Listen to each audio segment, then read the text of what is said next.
गरीब शक्ति दल ने एक ज्ञापन बरेली कलेक्ट्रेट पर गैस पेट्रोल डीजल को लेकर महामहिम राष्ट्रपति महोदय नई दिल्ली और प्रधानमंत्री महोदय भारत सरकार नई दिल्ली उत्तर प्रदेश के मुख्यमंत्री योगी लखनऊ को संबोधित ज्ञापन श्रीमान जिलाधिकारी बरेली को सौंपा ज्ञापन।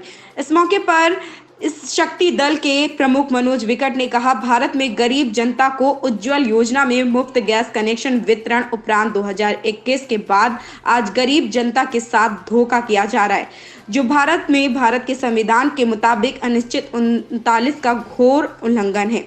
देश में गरीब जनता का ध्यान रखते हुए पेट्रोल, गैस और डीजल के रेट बढ़ रहे हैं। उन्होंने कहा कि भारत में आज भी 37 करोड़ जनता गरीब है। इस बात का ध्यान रखते हुए गैस सिलेंडर 500 रुपए, पेट्रोल 50, डीजल 40 होना चाहिए। इस मौके पर कचहरी परिसर के अधिवक्ता ने बीजेपी सरकार पर जोरदार निशाना साधा।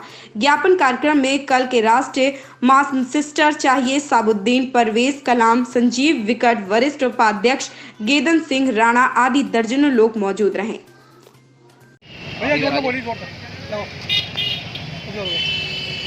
थोड़ा सा ऐसे हो जो हम लोग आ जाएगा क्या नाम आपका? मेरा नाम मनोज विकट है, गरीब शक्ति दल से हूँ, दल प्रमुख है। आज हमारा यहाँ कार्यक्रम पेट्रोल, गैस, डीजल और गैस को लेकर है, क्योंकि जिस प्रकार से हमारी केंद्र व राज्य सरकार गरीब जनता के ध्यान न देते हुए जिस प्रकार से रेट बढ़ाए जा रहे हैं गैस, पेट्रोल, डीजल पर, वो वास्तव में एक निंदनीय कार्य है, क्योंकि समानता का दर्जा दिया जा रहा है हर रेट पर। जबकि उनको जानना चाहिए कि आज भी करीबन 37 करोड़ जनता इस देश में गरीब है, जो संयुक्त राष्ट्र की रिपोर्ट बताती है।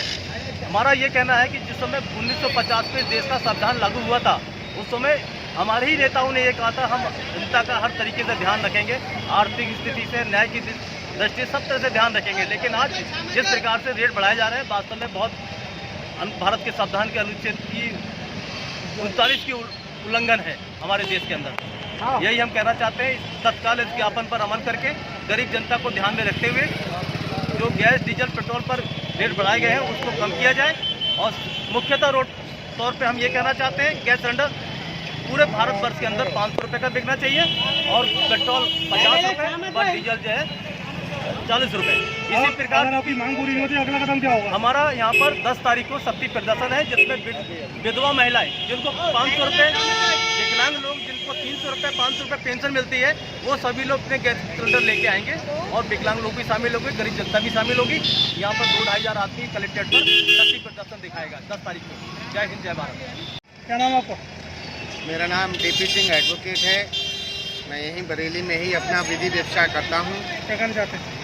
आज हम लोग भारत सरकार व राज्य सरकार के द्वारा बेहिसाब से अनियंत्रित महंगाई के विरोध में इकट्ठा हुए हैं यहाँ, और इस ज्ञापन के माध्यम से विरोध प्रकट करना चाहते हैं कि सरकार ने मनोज भाई जो ज़रूरी चीज़ें हैं गैस, डीजल, पेट्रोल, जो गरीब और जनहितकारी होने का दावा और दम्भ भरती थी, ये निकम्मी सरकार, पूंजीपतियों की सरकार, जुमलेबाज सरकार, कामचोर सरकार, पूंजीपतियों को धन रेवड़ी की तरह बांटने वाली सरकार, गरीबों के घर पे डाका डालने वाली सरकार, गरीबों के झोपड़े उजाड़ने वाली सरकार, गरीबों को भुखमरी के कगार पर छोड़ने वाली सरकार, रोजी रोटी को दुखी करने वाली सरकार, ये जुमलेबाज सरकार को हम इस ज्ञापन के माध्यम से ये बताना चाहते हैं कि हमारे सब्र का इम्तहान ना लें। गरीबों के जो सब्र का बांध है वो टूटने वाला है।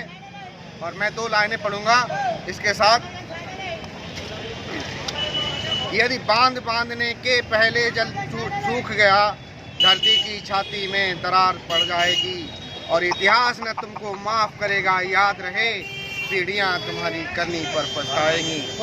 साथियों, मैं फिर पुनः दोहराना चाहता हूं कि यदि सरकार ने बढ़ी हुई महंगाई को कंट्रोल करने के लिए अपना कदम नहीं उठाया, तो हमारे भारतीय संविधान के अनुच्छेद 39 में व्यवस्था है, उस व्यवस्था के तहत हम माननीय उच्च न्यायालय, माननीय सर्वोच्च न्यायालय का भी दरवाज़ा खटखटाएंगे, वैधानिक लड़ाई लड़ेंगे, साथ साथ जमीनी लड़ाई भी लड़ेंगे और ईंट से ईंट बजा देंगे।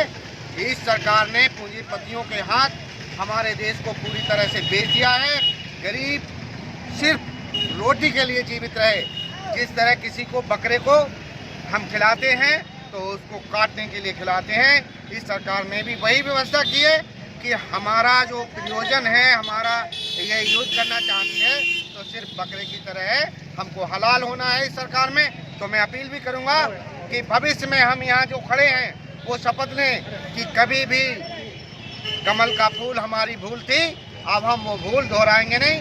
इसलिए यहाँ खड़े होकर संविधान, भारतीय संविधान को और भारतीय तिरंगा को अपना आदर्श, अपना सिंबल, अपना राष्ट्रीय प्रतीक मानते हुए हम ये शपथ लेते हैं कि जिंदगी भर, पूरे जीवन भर जहाँ भी हम ये लोग इकट्ठे हैं, कभी भी कमल के फूल को वोट नहीं करेंगे।